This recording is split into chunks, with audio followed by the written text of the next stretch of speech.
Buenos días. Bienvenidos al ciclo de actividades por videoconferencia que brinda el Colegio Público de Abogados de la Capital Federal. Hoy, como actividad propuesta por el Foro de Iniciación Profesional, estamos con la doctora Ángeles Martínez, que nos hablará de modelos de escritos, pedidos de habilitación de feria, alimentos provisorios, régimen de comunicación, paro, libramiento de giros y regulación de honorarios. Les recomendamos que mantengan los micrófonos en silencio para evitar interferir en la locución de la expositora. Si surgir alguna pregunta, la realicen vía chat. Asimismo, producirse un corte en la transmisión, volveremos a habilitar la misma, ingresando al mismo link por el cual entraron originalmente. Ahora sí, le damos la palabra a la doctora. Bienvenida.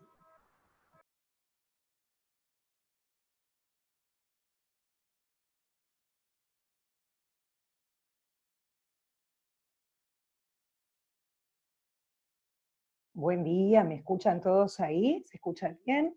Buenos días, bueno, es un gusto nuevamente estar en este espacio pensado para los que recién inician o que están iniciando en el ejercicio profesional, como es el Foro de Iniciación Profesional. Hoy con uno de los grandes desafíos que uno tiene cuando recién se gradúa o tiene los primeros años, que es el redactar escritos, cómo armar escritos. A ustedes les va a llegar luego de esta charla un Power con algunos tips que vamos a charlar y con algunos modelos de los temas que fueron convocados. Pero la idea de hoy es que pensemos cómo lograr armar nuestros escritos.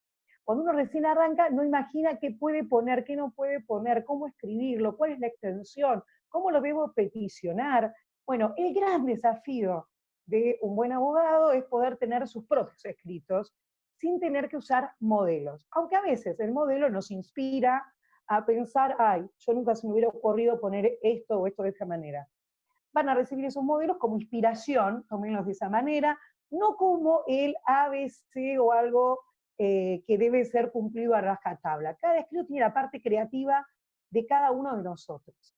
Si yo tuviera que contarles tips de cómo redactar escritos jurídicos, que a mí en lo personal me ha funcionado, me hice como una ayuda a memoria de cosas que no pueden faltar. Primero, ser claros. No sé si a ustedes les pasó leer escritos en donde o uno lee y tiene que volver al párrafo anterior o al otro porque nos perdimos, o no se entiende lo que quiere decir, o utilizan expresiones que no son nuestras, ¿sí? De otros países, o ingleses, o de otros. Entonces, la primera regla de escritos que funciona y que va bien es que sea súper claro. Obviamente, ¿tenemos que usar lenguaje jurídico y técnico? Sí, obviamente. Obviamente lo tenemos que usar bien, ejemplo, no confundir prescripción y caducidad, y por supuesto, pero el escrito tiene que ser claro. Segundo, nos tiene que animar a la lectura. Ustedes piensen que el que va a resolver no es el primer escrito que lee cantidad. Y yo el escrito, no sé si a ustedes les pasan, agarran una contestación, le mandan un traslado, y el traslado es largo, todo en el mismo color de letra, chiquita, usualmente algunos colegas escriben, hace que uno va leyendo, marca algo y ya se envolvió en la mitad, o no lo entusiasmó en la lectura. Entonces, la sugerencia es, nuestros escritos cómo deben ser claros, usar bien el lenguaje jurídico, sí. Yo no estoy a favor del uso ni de latinismo ni de extranjerismos, es decir, hablemos el castellano, estamos en Argentina. Sí, para mí es muy importante, cuando relaten los hechos, después lo vamos a ver más adelante, cómo describir qué estamos pidiendo claramente, ¿sí? Bien claro, porque a veces uno lee una contestación o una demanda y dice, ¿y qué quiere de todo esto? Bueno, clarito lo que quiero, la pretensión que quiero. Yo suelo recomendar, porque a mí me facilita la lectura, yo uso mucho el punto y aparte, yo uso mucho título y subtítulo, que algunos colegas dirán, ¿por qué? Sí, el subtítulo, van a ver seguramente después en algunos modelos, facilita la lectura, facilita, si vamos a hacer un análisis dentro de un subtema, tener el título me ubica mentalmente donde estoy. Entonces yo en eso suelo usarlo. Definir ideas primarias y secundarias o ordenarlas.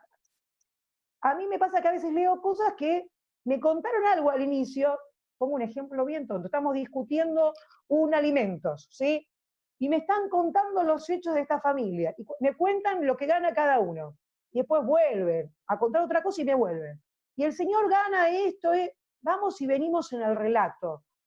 A mí no me suma, ¿sí? Y he leído artículos de jueces y charlado con jueces que recomiendan que la lectura sea concatenada, ¿sí?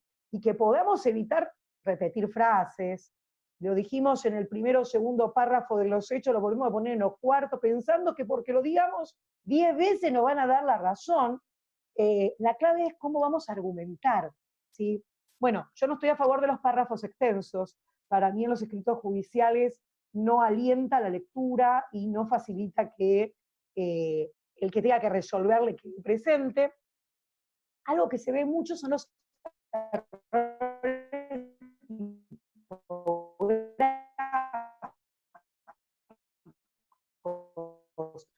cuando escribimos, a todos nos pasa que nos falta una tilde. Bueno, Carlos, no está bueno, no solo que haya errores, que eso se ve cada vez más en las contestaciones. Un tema que para mí merece una importancia grande es el tema de cuando nos referimos en nuestros escritos al colega, a los testigos. Algunos colegas utilizan como artilugio, que además es una falta ética y va a generar problemas, la descalificación del colega, de la parte o de los testigos. Reitero, eso puede traer problemas, pero la clave es escribir correctamente. Si yo considero, les cuento un caso personal, en donde me dan traslado de una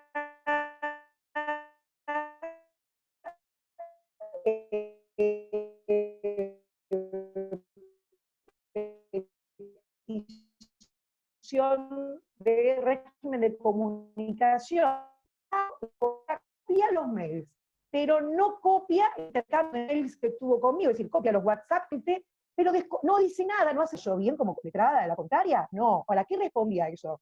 Haciendo una manifestación para que el juez sepa que acá había una... A ver, estábamos manejando los hechos a gusto y piacere, no contando la realidad de los hechos. Pero yo contesté que esta parte, esta colega estaba sorprendida de que la colega con la que había tenido tan buena conversación para llegar a acuerdos por mail, no mencionara todos los intercambios de mail que hiciera, y sí cortar y pegar a todos los WhatsApp, que consideraba que en el reino de las relaciones de familia rige la buena fe, que es un principio que lo tenemos en el código, y que eso no me parecía que había sido del todo ajustado a la realidad de los hechos. No descalifica a la colega, no le falta el respeto, pero sí puse un hecho que no era menor. Estaban contando los hechos de una manera que no era la correcta. Ojo, porque he leído muchas descalificaciones. El colega no sabe. No. Si uno puede manifestar, el colega, a mi entender, omite citar la normativa tal, o hace un análisis diferente conforme la ley tal. Sí, nos puede pasar con el juez, digo, hay jueces, creo que yo lo conté en el anterior encuentro, hoy lo van a tener en el Power también, que capaz, no sé, la ley de honorarios no la tienen tan presente la nueva ley. Entonces, manifiestan cosas que están en contra de la ley. Yo no le voy a decir a vuestra señoría, porque no corresponde, usted no sabe, o descalificarlo. Lo que yo puedo hacerle saber por escrito es, conforme lo establece el artículo tal, el requisito que usted me peticiona no es ajustado a derecho, o me pide un extremo que se excede del que exige la ley. Entonces, y cito el artículo, por ejemplo. Ojo con esto porque se está viendo mucho y ha habido denuncias en tribunal de disciplina por falta de respeto en los escritos a colegas y a las partes. Cuando uno se pone en un escrito de una demanda, una contestación, bueno, tenemos la parte inicial donde ponemos nuestros datos, la parte, los nuestros, el domicilio constituido. Usualmente, si vamos como apoderado, tendremos un apartado de personería para acreditar quiénes somos y cómo lo acreditamos.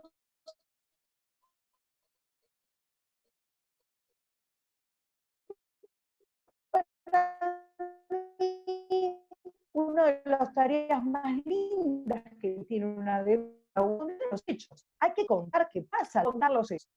Y acá van a encontrar de todo. Hay colegas que cuentan hasta el mínimo detalle, hora, minuto y segundo. Hay otros que consideramos que hay que contar los hechos, y los hechos tienen que ser concatenados para que el que lo lea, que no conoce la situación, pueda saber de qué vamos a tratar, de qué estamos charlando. Hay que hacerlo ameno, para mi gusto, y hay que contarlo de manera que el juez, que es el que va a resolver, se ponga de nuestro lado diciendo, pobre gente, ¿Cómo no hicieron? Digo, porque nosotros estamos contando los hechos para pedir algo. Y hay que relatar de tal manera que sea empático para el que lo va a leer. ¿Sí? El relato de los hechos para mí sí merece gran importancia. Algunos usan mucho las fechas, en tema de familia a veces es necesario. Yo suelo jugar mucho para mí, sobre todo en familia, con el tema de lo que llamamos hechos simbólicos. Yo no voy a poder contar, sí puedo, y hago un escrito de 70, 100 hojas si quiero, pero en la práctica yo puedo contar hechos que son simbólicos de la situación que está viviendo, y no necesidad de repetir 32 hechos similares. Espero ser clara, que se entienda. Ejemplo, tengo un padre que no cumple el régimen de comunicación, y yo podré contar en mi relato de los hechos 1 o 2 episodios que considero de gran importancia. Pero después podré decir, esta situación se repite, o esto sigue sucediendo una y otra vez hasta la actualidad. Que yo relate 60 hechos no va a cambiar que hay un incumplimiento en el régimen de comunicación. Llega tarde, no lo devuelven el horario. ¿Se entiende? Digo, en la práctica uno observa que a veces hay colegas que relatan hora, minuto y segundo, o transcriben y pegan todos los WhatsApp. Es un estilo, ustedes tendrán que ir encontrando cuál es el estilo de ustedes, que además es el estilo que les va a funcionar en el ejercicio profesional. Yo suelo ser más bien concisa. Sí me gusta que el juez se haga una composición de cuál es la situación. Intento, a veces me sale mejor, a veces peor, transmitir cuál es la conflictiva, porque lo central, por más que yo relate todos los hechos, es que pueda dejarle en claro en este relato de hechos cuál es el conflicto que venimos a resolver. Y ahí dedicarle tiempo, ahí ser astuto en usar adjetivos, en describir algún hecho gráfico, para que el juez pueda decir, oh, si me está contando esto, quiere decir que otras cosas sucedieron. Otra parte muy interesante de todo escrito que queramos presentar de esta índole, una demanda, una contestación, en los de primero trámite la vamos a ver, no requerido, es el tema de la prueba. Cuando yo en un escrito tengo que hacer un detalle de la prueba, bueno, según qué quiera probar, algunos jugamos mucho con los hechos, trato de ser bastante astuta en el armado de los hechos, para que cuando ofrezco prueba, la prueba luego pueda ir confirmándome los hechos que fui relatando, pero no en forma genérica, forma astuta. Digamos, ejemplo, si voy a ofrecer 5 testigos que van a decir lo mismo, prefiero usar y ofrecer 2 testigos que sean importantes. Si tengo, no sé, el recibo de sueldo del alimentante, que es importante, sé que maneja 2 tarjetas, y después tiene 10 tarjetas de menor recurso, y a veces yo pido como principal esto para después desistir a alguna otra prueba. Hay que ser astuto en lo que vamos a ofrecer en la prueba. Algunos automáticamente cortan y pegan los modelos donde nos va a decir testimonial, documental. Ojo, porque el código además nos permite, yo puedo peticionar, después el juez valorará si lo que pido se ajusta o no. Y voy a contar un hecho que calculo que ustedes lo habrán escuchado, fue muy rimbombante. Un colega tenía el tema de que un alimentante no cumplía la cuota alimentaria, tenía fijada la cuota alimentaria, no le podía trabar embargo porque no tenía ningún bien registrable a su nombre, tenía una inhibición, no tenía nada. Entonces, este colega estaba en la búsqueda de ver cómo hacer efectivo, es decir, que esta sentencia hermosa que tenía pudiera ser de aplicación concreta. ¿Y qué pidió? Fue creativo, y es la gran tarea que tiene que hacer el abogado. ¿Qué pidió? Pidió que, atento al incumplimiento reiterado, pidió un oficio a Racing. Y este hombre, que era fanático de Racing, pagaba platea en Racing, iba siempre a todos los partidos, pagaba los extras, y acompañó esto. Y pidió al juez, que uno dice, ¿cómo se le va a ocurrir pedir eso? Pero yo lo felicito al colega.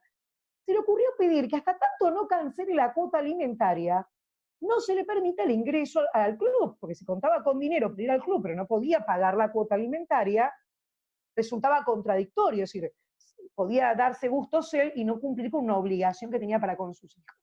El juez se lo otorgó, libraron el oficio a Racing. El señor tardó menos de 15 días en cancelar una deuda alimentaria de 2 años. Entonces digo, ¿están los modelos? No, fue creativo, porque yo puedo pedir esas cosas al juez. Yo tuve un caso, que creo que algunos se me escuchó en alguna otra charla y lo comento porque fue genial, en donde tenía un alimentante que viajaba todos los fines de semana a Uruguay y pagaba parte de la cuota, nunca cumplía el total de la cuota. Ampliábamos, había aumento, teníamos la ejecución de alimentos adeudados, Y me agarró un día de eso, digo, ¿qué puedo pedir? Que ya vieron esos expedientes eternos. Y se me ocurrió pedirle a vuestra señoría, las facultades ordenatorias que tiene, que atento a acreditar que contaba con ingresos. El compañero que valía los pasajes para viajar a Uruguay, la estadía en Uruguay, comer en Uruguay, consideraba que él contaba con el dinero. Lo que hacía era usarlo de otro modo, sin priorizar que lo importante era su hijo. Y el juez ordenó que hasta tanto cancel esté al día con los alimentos, no podría salir del país. Son estas medidas nuevas que el Código Nuevo permite que uno pida. Obviamente el hombre se enteró un viernes saliendo para Uruguay, se acordó de mi familia seguramente, pero digo, lo interesante que fue, ante un pedido diferente, el juez resolvió para este caso. ¿Cómo buscamos una solución para este caso? Entonces, a veces los abogados, cuando recién nos iniciamos, y queremos usar modelos, todo es igual, es lo que funcionó, es como digo yo, lo que está hecho, lo que no vamos a tener problemas.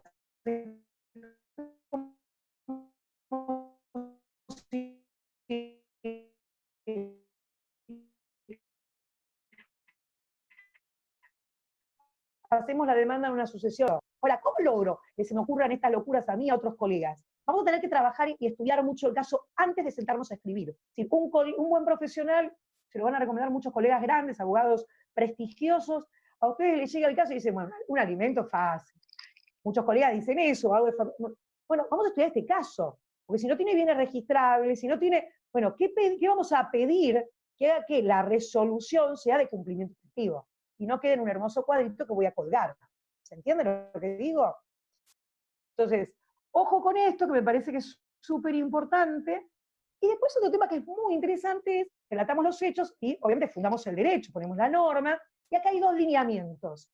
Algunos colegas que dicen, bueno, hay que transcribir la norma, y habrán visto traslados de demanda y contestación, que le copian todos los artículos, ¿sí? Y hacen lo mismo con doctrina y con jurisprudencia. Yo acá tengo esta oposición. Para mí es que sí, obviamente hay que fundarla en derecho, sí, cito el artículo. Ahora, si lo que estoy planteando es pacífico, lo dice todo el mundo, ¿sí? Podré citar a lo sumo un fallo de cámara, ¿sí? Pero si yo a alguien le planteo el derecho de un progenitor a tener contacto con el otro progenitor sin que hubiera ningún problema ni de violencia, la jurisprudencia es pacífica en eso. Después analizaremos el caso concreto, la dificultad. Pero digo, mi cuestión es que no hay conflicto, citar algo preciso, corto, ¿por qué? Porque el juez conoce. Antes nos decían en la facultad, iura no viculia, el juez conoce el derecho. Yo sigo creyendo que los jueces saben de derecho, conocen el derecho, en donde no hay, con novedad, salió algo ayer o la semana pasada, o no está, o supongamos que queremos fundarnos, nuestra posición es minoritaria. Y en esta posición minoritaria que yo quiero lograr, busco un fallo de cámara y me quiero ceñir a los fundamentos del voto minoritario. En ese caso sí, cito mi voto minoritario, porque voy a decir, esto que yo pido, no lo dijo Ángeles nada más, lo dijo el juez de cámara de la sala tal en su voto en minoría diciendo tal cosa, porque esa es la manera de ir creando jurisprudencia.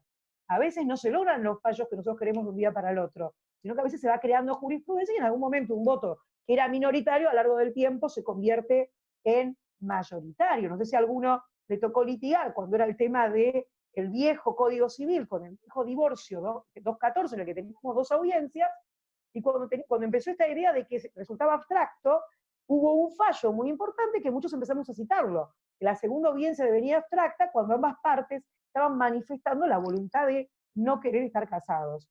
Y empezaron a haber muchos fallos en esa línea. Y era uno minoritario, después terminó siendo la regla general. Entonces, también la idea de cuando quiero crear derecho, cuando mi caso no se ajusta a la mirada mayoritaria del derecho, bueno, leer votos de cámara minoritario es interesante. Obviamente, leer la ley.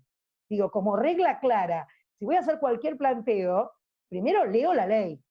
Leída la ley, planteo mi estrategia conociendo muy puntualmente qué pretende mi cliente. Y que eso que mi cliente pretende lo podamos hacer dentro de la ley, o que tengamos alguna chance. Y que si no tenemos ninguna chance y él quiere plantearlo, yo deba informárselo correctamente para no tener problema el día de mañana. Armada la estrategia, me siento a escribir con todo esto que dijimos. Armo los hechos, empiezo a citar jurisprudencia. Voy a decir, ojo con las citas largas. Un apartado importante requiere el tema de el corte y pegue famoso.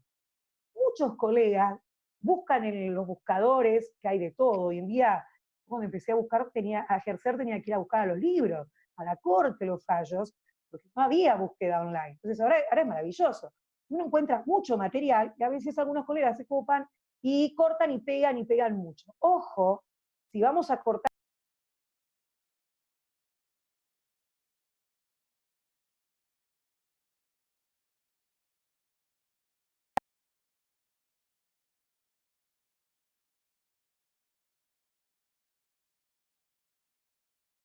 ¿Se escucha ahí?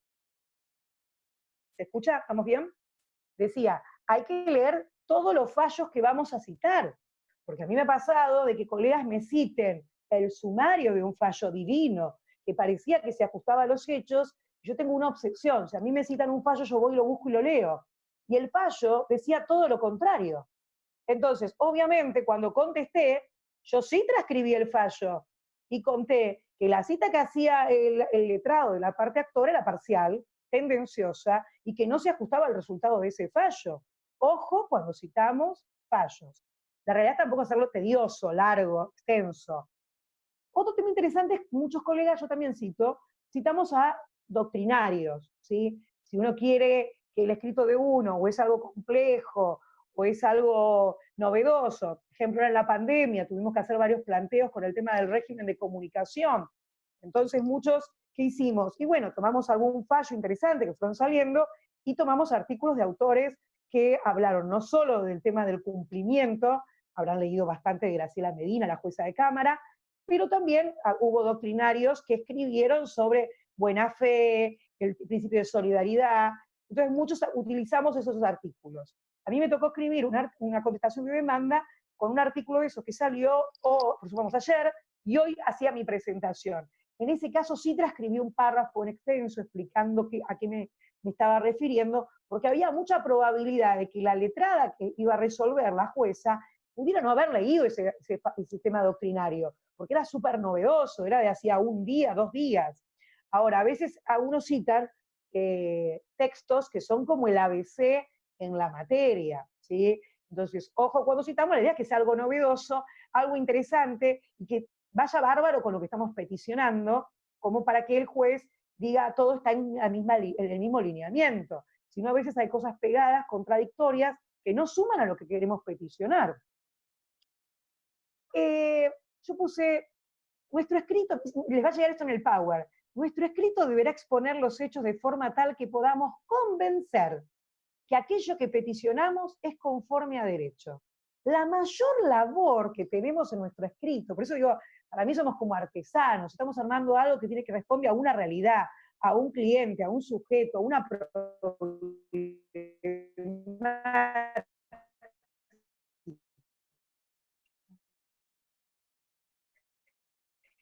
Entonces, ¿qué tengo que hacer en mi relato? Darle a entender de la manera más clara que lo que yo pido tendría que estar en un fallo judicial porque esto resultaría injusto. Y ahí jugar mucho, que muchos colegas lo hacemos a veces cuando no tengo la total realidad o mi posición es minoritaria, recurrir al ABC, a la Constitución, recurrir a análisis de alguna normativa comparada a veces, o decirle, podemos crear derecho. Digo, nos tenemos que animar a crear derecho. ¿Es difícil? Sí, nos pasó a todos y nos da bastante miedo al inicio. Y a veces el tener un modelo cuando uno arranca le da como la certeza, estoy haciendo las cosas bien. No siempre el modelo que nos dan se ajusta a este caso y está bien hecho. Ojo. Después yo ahí hago un remarco, el tema de, una vez que lo escribimos, armamos la prueba, acompañamos, fundamos el derecho, la jurisprudencia, nos quedó divino. Algunos hacen un exodio que está muy bueno, donde si la pretensión es muy larga, está bueno sintetizar en 2 o 3 párrafos. En síntesis, lo que vengo a plantear es esto, por esto, esto y esto. Muy sencillo. Y eso también hace una síntesis del escrito y el petitorio. Yo suelo recomendar no mandar el escrito, salvo vencimiento, obviamente, nos pasa todo, el mismo día que lo escribo. ¿Por qué? Porque uno lo escribe, uno estudió, uno está enganchado en el tema, lo escribe, y le parece que lo que escribió es la mejor maravilla que pudo hacer. Cierra la compu y mañana Vos vas a decir, si no estamos en un vencimiento y tenemos un par de días, vuelvo a leer este texto. Y es probable que en esta lectura, que no debe ser solo una lectura de forma, es decir, no solo voy a leer, ay, quedó lindo, le puse negrita, sino que voy a leer el fondo y voy a ver si estoy transmitiendo en el escrito lo que digo. Porque vuelvo a decir, no es lo mismo hablarlo, decirlo en forma oral. A ustedes, no sé si alguna vez le pasó una vez que yo contesté una demanda y la jueza le dice al actor, ¿pero usted qué está pidiendo? Que es lo peor que le puede pasar a un abogado, que el juez le diga, no me quedó claro lo que me planteaste en la demanda, ¿entiende? Entonces, releerlo es un buen momento, como digo yo, si está muy largo, hay cosas que uno puede tijeretear, que quede bien claro ideas principales y secundarias. Ojo con el lenguaje, no repitamos las mismas palabras, podemos usar, yo sé que alguna me dice, doctora, usted me va diciendo, sí, hay que buscar el diccionario, busquemos sinónimos, chequemos que eso no tenga ninguna otra connotación en lo jurídico. Algunos se animan a buscar jurisprudencia y hay algún lenguaje que nos gustó y se ajusta, usarlo. Los primeros escritos suelen ser el gran desafío porque vamos armando nuestros propios modelos, que después nos van a servir para hacer otros escritos, ¿sí? ¿Qué otro tips me puse? Algo que es interesante cuando citamos a algún autor en los textos, en nuestra demanda, contestación, o en alguna petición que hacemos. Algunos dicen, no, yo lo pongo como cita aparte, la clásica cuando hacemos un texto, otros lo ponen todo entrecomillado. Yo suelo recomendar, a mí me funciona, si yo voy a usar, y ahora les voy a contar, creo que a algunos ya les tuvo que haber llegado, el de honorarios que les contaba, yo transcribo el artículo, si es importante esto que digo, el juez no está aplicando una norma que existe, ¿no? Eso sería lo más fácil. Me aplico una norma contraria, tengo con qué refutarlo. Yo la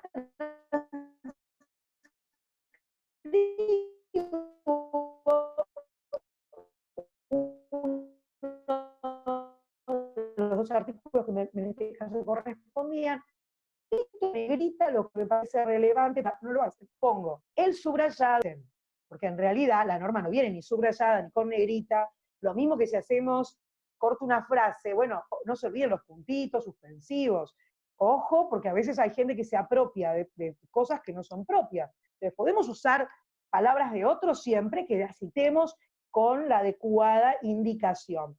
Eso funciona. Yo creo que a alguno le tuvo que haber llegado. Yo en un escrito puse, y voy a ver para que el juez me dice que previo, con carácter previo, no surgiendo de las constancias del sistema Lexian, me dice, que la sentencia se encuentre inscrita en el registro correspondiente, acreditada la misma se proveerá lo que corresponde. Yo había pedido la habilitación de días y horas en la feria, y ahora que me regulen horarios. Y él me dice, primero acredite que escribió el divorcio. Y la ley no dice eso. Entonces yo lo que hice fue, párrafo 2 puse, vuestra señoría requiere como previo a regular honorarios inscribir la sentencia ante el registro, cuando la ley expresamente prohíbe ordenarse la inscripción hasta tanto se cancelen los honorarios de los letrados intervinientes, velando por su cumplimiento los magistrados. Y en otro párrafo puse que lo por mí manifestado surge del artículo 52 de la ley 27423 de honorarios, transcribí y pinté en negrita la parte que me interesaba. Lo mismo hice con el artículo 10 y ahí hice algo más lindo, que es una parte la puse en mayúscula, que es, no se ordenarán inscripciones o cualquier otra gestión que fuere objeto del pleito hasta tanto no se hubiesen cancelado los mismos. Transcribí los dos artículos, pero pinté en negrita o puse en mayúscula aquello que era la respuesta de la ley al planteo del juez. Y en punto 3, en el otro punto puse, conforme lo expuesto, vengo a reiterar, se habilite días y horas y se regulen honorarios. El juez me reguló horarios, habilitó días y horas y me reguló los honorarios. Lo que digo es, hay que ser astuto en cómo a veces redactamos. Mi petición estaba en 3 renglones, 4 renglones. En el párrafo siguiente sí estaba el artículo completo, pintado en negrita y en mayúscula la parte que me representaba. Y voy a decir, fui respetuosa con vuestra señoría, no le falté el respeto. Es probable que no le haya gustado, y obvio. Y tampoco me gustó que no me regularan horarios cuando la ley lo permitía. ¿Soy clara? Digo, me parece que estos son recursos que nosotros sí tenemos que usar y están muy buenos. No sé si alguno es de leer, a mí me gusta leer temas jurídicos, no jurídicos, en el Power que les va a llegar estos tips, les va a llegar algunos modelos descritos, Yo les recomiendo que pueda que lea, es un libro viejo, es de un español, se llama El alma de la toga. Es un jurista increíble. Él tiene una frase que dice, ¿cómo debe escribir un abogado? Y él decía clarito, con veracidad. Esto es que lo que digo es cierto, ¿sí? Con claridad, breve y ameno, que me dé ganas de leerlo. El juez no tiene para leer solo nuestro escrito, tiene para leer un montón de escritos. Y si yo lo hago larguísimo, y es probable que resuelva lo que estime. ¿Qué otra cosa quiero dejarles? Bueno, lo de la bibliografía le puse. No sé cómo venimos bien con el tiempo. Les va a llegar, entre todos los escritos, les va a llegar un amparo. Es el amparo que presentó el colegio. En ese amparo van a ver que juega esto que les contaba. ¿Qué es esto? Hay subtítulos, ¿sí? Cuando uno redacta es un escrito largo, porque se está pidiendo la habilitación, que se otorgó la habilitación, pero ¿qué se está pidiendo? Bueno, que se habilite el abogado a ir al estudio. Hay que convencerlo de que en este momento se puede ir. Entonces, van a ver, les va a llegar por mail, igual está cargado en la página. Obviamente, el apartado de personería. ¿Quién se presenta? En este caso lo hace el presidente del colegio. Bueno, en cualquier presentación que nosotros hacemos, ¿quién se presenta? ¿La parte? ¿O voy como apoderado? ¿O voy como gestor? Personería es importante. Objeto, ¿qué estoy pidiendo? ¿Sí? Acá hacen un preliminar. Muchos colegas en los escritos de envergadura, pasa mucho en laboral, yo también en laboral suelo hacer, hace como un preliminar, meternos en situación, que es interesante en los reclamos importantes, ¿se entiende? Bueno, la competencia es súper importante cuando la tenemos discutida. Usualmente, la que hace familia en el divorcio nosotros ponemos, la competencia por el último domicilio conyugal siendo tal, o en el sucesorio, la competencia es importante y a veces cuando no le damos bolilla a la competencia, la contraparte puede sacarnos por la competencia. Largo no, si no hay nada discutido, breve. Si hay algo discutido, bueno, hago la explicación e intento convencer a vuestra señoría porque es él competente y no otro. Bueno, acá hay todo un análisis de competencia que está muy interesante. Obviamente después viene un análisis de la normativa. Esperen que quiero llegar a la parte que me interesaba. Bueno, en el texto, cuando lo vayan leyendo, les va a llamar la atención, en un párrafo, ¿sí? Ustedes van leyendo y hay frases o palabras en negrita. Por eso se lo remarco con este, que es un texto presentado por el colegio, los míos personales también los van a ver. Digo, es un muy buen recurso de facilitación de lectura para el que lee. Hay mucho título y subtítulo, pero está muy interesante cómo está manejado el uso de la negrita, porque si uno no tiene muchas ganas de leer y va siguiendo la negrita, tiene claro sintéticamente lo que quiere. Obviamente hay que leer todo el planteo, pero el uso de la negrita es muy, muy interesante. Hay algunos subrayados, y cuando cita la norma, que muchos también lo hacen en cursiva para distinguir aquello que yo escribo de lo que es la ley. Y otros hacemos lo mismo con la jurisprudencia. Bueno, la legitimación, cuando está discutida, es interesante. Acá obviamente, como va en nombre del colegio, tiene que aclarar el nombre de quién viene. Obviamente, como es una cautelar, ahí va a tener que hacer lo que hacemos en toda cautelar, que son los recursos. ¿Por qué es admisible esta cautelar? Va a fundar por qué es admisible esta cautelar, plantea la ilegalidad y demás. También negrita, subrayado, mucho uso no solo de los números romanos, sino del número común. Dentro de un número romano yo puedo tener varios números latinos. ¿Por qué? Porque facilita, dentro de este tema, estoy tratando de estos subtemas. A mí eso me resulta súper fácil para la lectura. ¿Qué más? Para que ustedes vean. Bueno, obviamente el peligro en la demora, que está con un título aparte en negrita y explica cuál es el peligro en la demora. En las cautelares está muy piola ponerlo. Van a ver que no es extenso. ¿Cuál es la contracautela? Bueno, en este caso pide la contracautela juratoria, lo mismo. Y cuando lo lean, fíjense lo astuto que dice contracautela, está todo lo clásico, ponemos ofrezco, contracautela en los términos, pero en negrita caución juratoria. Entonces, hay que ser muy astuto y es un recurso muy piola en la redacción de escritos. Van a ver muchos párrafos cortos, mucho punto y aparte, esto que venía yo citando, en este escrito, que es un escrito importante, que se ve usualmente en demandas y constituciones, se ve casi todo lo que estuvimos charlando.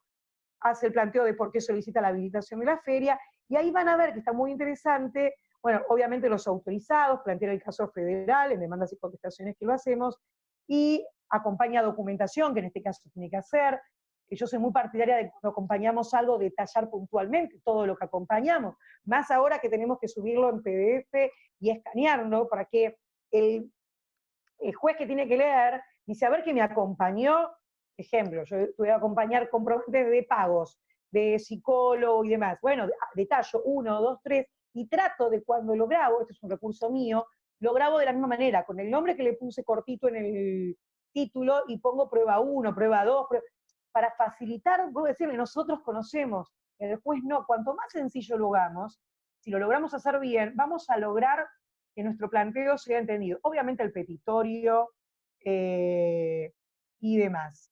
No sé si alguien tiene alguna pregunta o inquietud que quieran hacer, si no comento dos casitos más. No he tenido preguntas, espero no haber sido muy aburrida. Yo sé que hablar de escritos es todo un tema.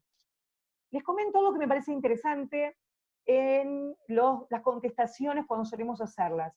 Yo en un caso me mandan un traslado, y en el traslado, pongo el caso de familia porque fue en feria además, me hacen el planteo del régimen de comunicación. No había alimentos fijados, se había pedido en el divorcio, pero la jueza no se había expedido al respecto.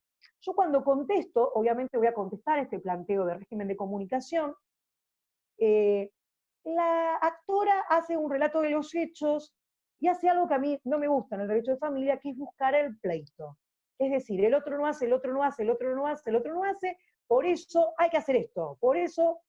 Entonces yo lo que hago es, respondo, diciendo que no se ajusta a la realidad, relato en un párrafo 2 cómo es la realidad que se venía desempeñando antes de la pandemia, y planteo el por qué la parte actora desea cambiar la situación en forma unilateral en este momento. El planteo era un planteo de reintegro, es decir, en un expediente de divorcio donde no se había llegado a acordar con hacer el régimen de comunicación, él consideraba que tenía que pedir el reintegro del niño al domicilio del padre y que no tuviera, pero tuve de estos fácil en esta feria 4 del mismo estilo.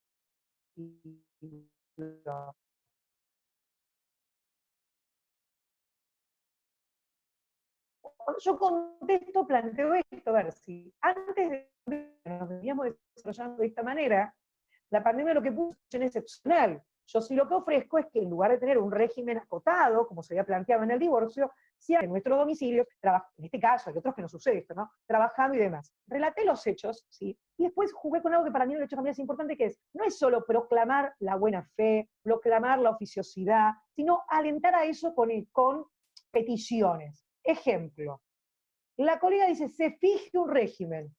No, yo propuse un régimen. Dije, yo considero que es prudente de una semana cada uno, y pido a vuestra señoría que fije, si es posible, horario de reintegro y horario de retiro con franja horaria, para evitar la conflictiva. Porque si esta familia no pudo lograr acordar esto, si usted lo deja librado a una semana cada uno y no pauta, vamos a volver a estar acá discutiendo cada cosa que no logremos. ¿Sí? Y, obviamente, era una medida cautelar, ella pide el régimen. Yo además amplio y planteo el tema de la cuota alimentaria. ¿Sí? Ahora, ¿cómo la planteé? No la voy a decir, mi intención era en una medida cautelar, en esta situación, en esta familia con mucho conflicto, es, bueno, yo cuento los gastos, vuestra señoría, le cuento lo que estoy abonando yo, y el progenitor considera que como compartía un día más con él antes de la pandemia, no debía abonar nada más. Entonces, atento, estamos en una situación nueva, no discutamos para atrás, discutamos la situación actual, fijemos una cuota alimentaria provisoria en este momento, y luego, más adelante, discutiremos cómo seguirá. ¿Qué hice ahí? Acompañé como documental varios recibos que hizo mi cliente de pago, psicóloga, colegio y demás, detallándolos, planteé cortito el nivel de vida, es una cautelar, que gana cada uno, y sugerí que vuestra señora fije una cuota alimentaria, atento que el señor no estaba abonando nada. Se fue al asesor, volvió, y la jueza en los 4 casos me hizo lo mismo, 4 jueces distintos, que es muy interesante. ¿Qué hizo? Planteó esto, que valoraba la intención de la parte demandada en esta cautelar de buscar soluciones. al proponer alternativas para resolver el conflicto. No es que solo me presenté y dije, sí, estoy de acuerdo en un régimen de comunicación. Lo propuse cómo, propuse alternativas, ¿sí? Lo mismo con alimentos. Yo planteé, esta situación es compleja, ambos igual están cobrando el mismo sueldo, pero atento a la situación ser diferente, bueno, que pague parte en especie, que pague dinero en la cuenta de la señora. En los 4 casos el juez valoró las propuestas realizadas y él armó una, ¿entiende? Tomó parte de lo que dijo la actora, fijó días y horarios, fijó franja horaria. Entonces, aquí los aliento. Generar escritos en cada petición, uno es creativo, muy creativo. Puedo pedir, creo que se lo habremos dicho en otros encuentros, yo puedo pedir todo en defensa de los intereses de mi cliente. Yo los otros días, en este periodo de feria, pedí, vieron que una de las acordadas alienta a la Cámara, alienta a los juzgados de primera instancia, que aquellos expedientes que estuvieran sin movimiento, por ejemplo, para sentencia, que se pueda dictar sentencia. Bueno, yo en un juzgado lo pedí y me respondieron que no, porque no tenían el legajo físico, no estaba escaneado y demás. Ahora, yo sabía esa respuesta, pero debía intentarla.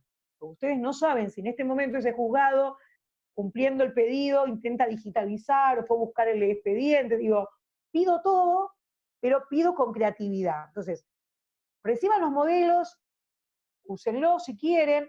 Yo soy partidaria de generen con estos tips animarse a hacer escritos propios. Si no tengo ninguna pregunta, les voy a dejar que la tienen en el Power. A mí me gusta siempre cerrar con alguna frasecita. Vieron que a mí me gusta para reflexionar. Y una frasecita que es de Martin Luther King que está buena. Dice, la cobardía se la pregunta, ¿es seguro? Ustedes ¿pero qué quiere decir la doctora con esto? Y cuando uno no sabe si hacer un escrito solo, dice, ¿será seguro que esto que estoy planteando está bien, está mal? La conveniencia se la pregunta, ¿es político? Mejor agarro un escrito que ya está hecho, que sé que funcionó y lo uso. La vanidad se la pregunta, ¿es popular? Pero la conciencia se la pregunta, ¿es correcto?